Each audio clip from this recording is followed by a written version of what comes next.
అందరికీ నమస్కారం. Welcome to చిన్నారి వంటిల్లు. ఈ రోజు మేము పుదీనా చట్నీ ప్రిపేర్ చేస్తున్నాము. సో దానికోసమని మా ఇంట్లోనే ఉందండి పుదీనా చెట్టు. సో దాని నుంచి మేము తీసుకుంటున్నాము. సో దానికోసం కావాల్సినవి ఇందాక మేము పుదీనా తెప్పుకున్నాము కదండి, వాటర్లో వేసి పెట్టుకున్నాము. అలాగే కొన్ని ఎండుమిరపకాయలు, కొన్ని నువ్వులు, చిటికెడు పసుపు, కొంచెం సాల్ట్, ఇంకా జీలకర్ర, కొంచెం బెల్లం, కొద్దిగా చింతపండు ప్లస్ కొంచెం కొత్తిమీర ప్లస్ కొన్ని ధనియాలు. ఇప్పుడు ప్రాసెస్ ఎలానో చూద్దాము. సో దానికోసమని ఇప్పుడు బౌల్ పెట్టేసుకొని ఆయిల్ వేసుకోవాలి. స్టవ్ ఆన్ చేసుకొని బౌల్ పెట్టుకొని ఆయిల్ వేసుకున్నాక దాంట్లోకి కొన్ని ఎండుమిరపకాయలు, కొంచెం జీలకర్ర, కొన్ని ధనియాలు వేసుకోవాలి. కొన్ని నువ్వులు కూడా యాడ్ చేసుకోవాలి.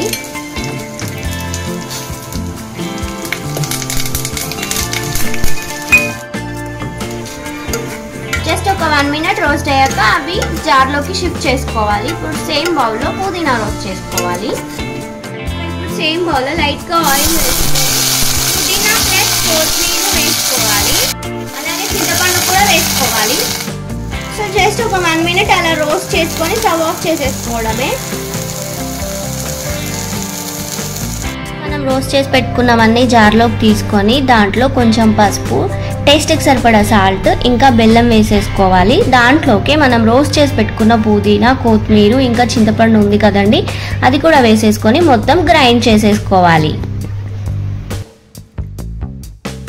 సో ఇంతే అండి, ఇలా పేస్ట్ లాగా చేసేసుకోవాలి, మొత్తం గ్రైండ్ చేసుకోవాలి.